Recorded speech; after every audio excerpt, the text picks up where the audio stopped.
जय श्री महाकाल दोस्तों आज आप सबके लिए एक नया टॉपिक लेकर आया हूँ कि मरने के बाद जो हमारी आत्मा होती है उसका क्या होता है और किस किस तरह और क्या क्या चीज़ें आत्मा को प्रभावित करती हैं और किस तरह उसका आगे का जीवन रहता है। इसके सब चीज़ों के बारे में मैं इस वीडियो में आपसे डिटेल में बात करने जा रहा हूँ। तो दोस्तों शुरू करते हैं ये वीडियो का टॉपिक। अब दोस्तों सबसे पहले मैं आपको अगर कारणों को डिवाइड करने जाएं तो मुख्यतः 4 कारण बनते हैं। तो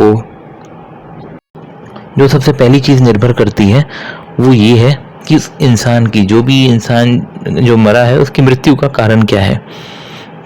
अब इसके कई कारण बन सकते हैं दोस्तों। अगर कारणों को डिवाइड करने जाएं तो मुख्यतः 4 कारण बनते हैं। तो पहला ये कि उसका समय पूरा हो गया है, उसके बाद दूसरा उसका कोई एक्सीडेंट वगैरह में जैसे डेथ वगैरह हो जाती है किसी की, या फिर किसी ने सुसाइड कर लिया, या मर्डर, उसका किसी ने मार दिया। अब इसमें अंतर पहले मैं आपको बताता हूँ क्या होता है कि आप बहुत सारे फैक्टर्स ऐसे होते हैं जिसको मर्डर में भी आते हैं, सुसाइड में भी आते हैं, क्या है इसको मैं आप थोड़ा सा एक्सप्लेन करता हूँ आगे। दोस्तों समय पूरा हो गया है, ये इसका मतलब ये नहीं होता कि जो इंसान है बहुत बूढ़ा हो गया है और उसके बाद उसकी डेथ होती है।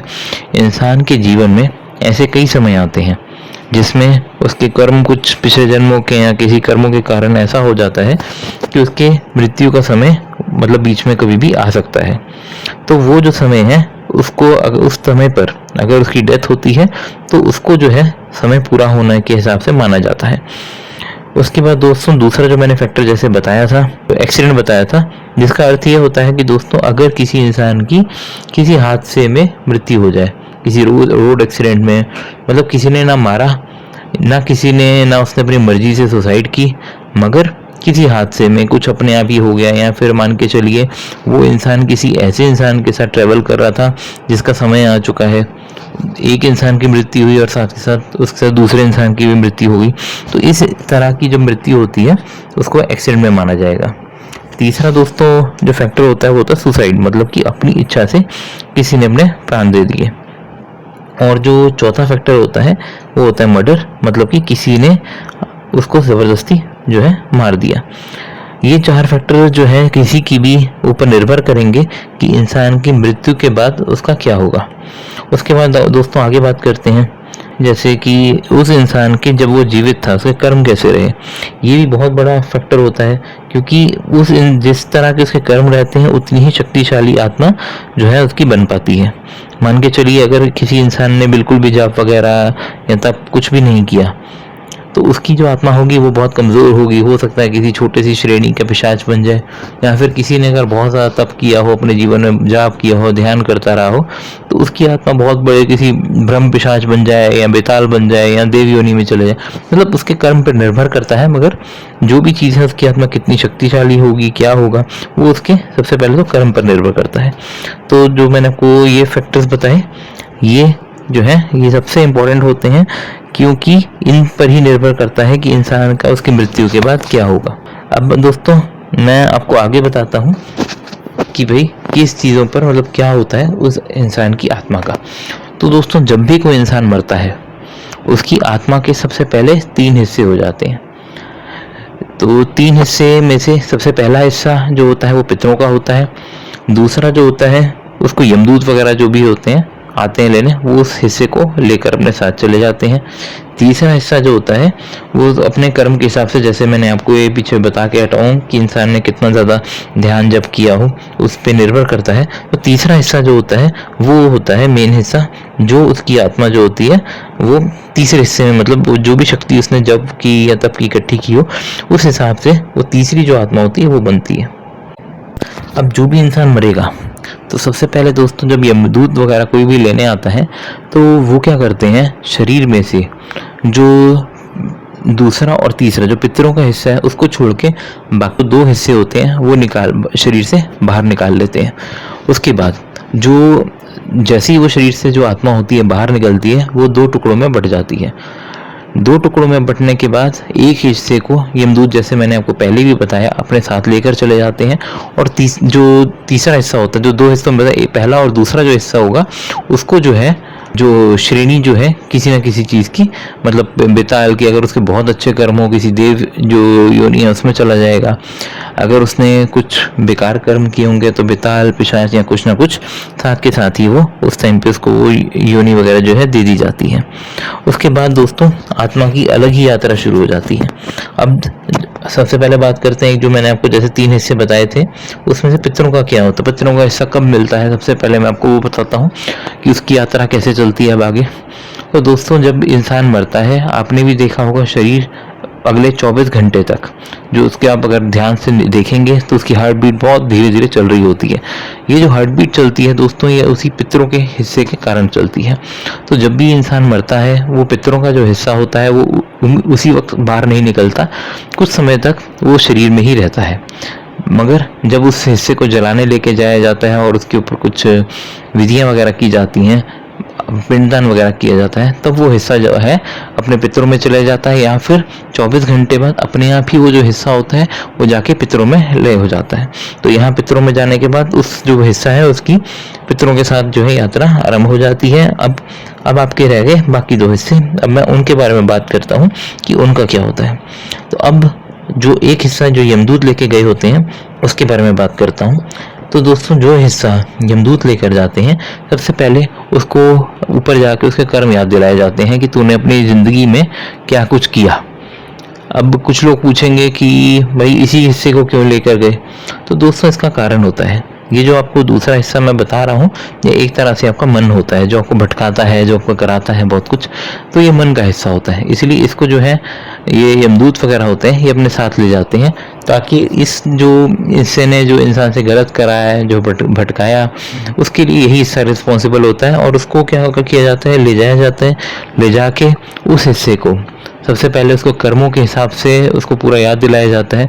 उसके बाद उसको कुछ समय के बाद वापस लेके वापस यहाँ ले आते हैं और गुप्त रूप से छुपा के उसको रखा जाता है। तो इस तरह रखा जाता है कि वो जब से उसकी डेथ हुई तब से लेके 13 दिन तक पूरा देख सके, समझ सके कि उसके साथ वहाँ पे उसके जो रिश्तेदार होते हैं क्या कर रहे हैं, किस तरह कर रहे हैं। तो बस वो उसका और कुछ नहीं काम होगा, सिर्फ वो देख सकता है और अपना कुछ भी काम नहीं कर सकता। ये जो उसके साथ जो होते हैं गण वगैरह भी आते हैं ताकि उसको अच्छे से देख सकें, बता सकें कि भाई तूने कुछ नहीं करना, बस देखना है कि क्या कर रहे हैं। और इन 13 दिनों में जो भी उसके जो साथ में जो उसके रिलेटिव्स वगैरह होते हैं, जो भी उसके लिए पुण्य कर्म करते हैं, वो सारे उसको मिलते हैं। और उसके बाद उस हिस्से को जो एक यमदूत जो है अपने साथ वापस ले जाते हैं। वापस ले जाके जो भी वहाँ पे उनको अपने उसके कर्म के हिसाब से स्वर्ग या नर्क जो भी मिलना होता है वो मिल जाता है। तो ये होता है, इस तरह चलती है। फिर उसके बाद जो आपको दूसरा हिस्सा बताया जिसको यमदूत लेके जाते हैं, उसकी यात्रा इस तरह शुरू होती है। और अपने कर्मों के हिसाब से वो जो भी चीज़ें होती हैं, स्वर्ग नर्क या जो भी यातनाएं भुगतता है या खुश होता है, जो भी है उसके साथ उस दूसरे हिस्से के साथ ये सब होना शुरू हो जाता है। अब दोस्तों बात करते हैं तीसरे हिस्से की, जो मैंने आपको बताया था कि जो भी इंसान ने अपने जीवन में जीते हुए जो भी अपने तप या जब इकट्ठा किया होता है वो इस हिस्से को मिलता है, तीसरे हिस्से को। ये जो हिस्सा होता है दोस्तों कई लोगों का बहुत ज़्यादा शक्तिशाली भी हो सकता है, बहुत ज़्यादा कमज़ोर भी। तो अब आगे बात करता हूँ दोस्तों कि इस हिस्से का क्या होता है। दोस्तों ये जो हिस्सा होता है इसका भी एक बहुत इंपॉर्टेंट काम होता है। अगर अब मैं इस पे आगे जैसे, क्योंकि मैंने आपको जैसे पहले भी बताया था कि भाई कैसे कैसे डेथ होती है उस पर भी निर्भर करता है, तो अब मैं आपको इस चीज़ के बारे में बताता हूँ कि इस तीसरे हिस्से का क्या होता है। तो दोस्तों जो तीसरा हिस्सा होता है इसका क्या होता है, अगर उसकी तो नॉर्मल समय जैसे पूरा समय हो गया हो, तब मृत्यु हो गई हो, तो जब ये हिस्सा निकलता है बहुत ज़्यादा ना उग्र होता है ना बहुत ज़्यादा शांत होता है, नॉर्मल अपना बिहेवियर रहता है उसका।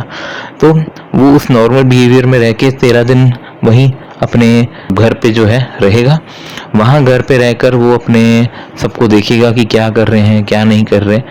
इस हिस्से से जो तीसरा हिस्सा होता है, इससे बाकी जो जिसको यमदूत लेके गए होते हैं उस हिस्से को ये देख भी नहीं पाता, और सिर्फ इसको अपना दिखता है कि मैं यहाँ पे हूँ, और देखता रहता है कि उसके घर में क्या क्या क्रियाएं चल रही हैं या कुछ भी।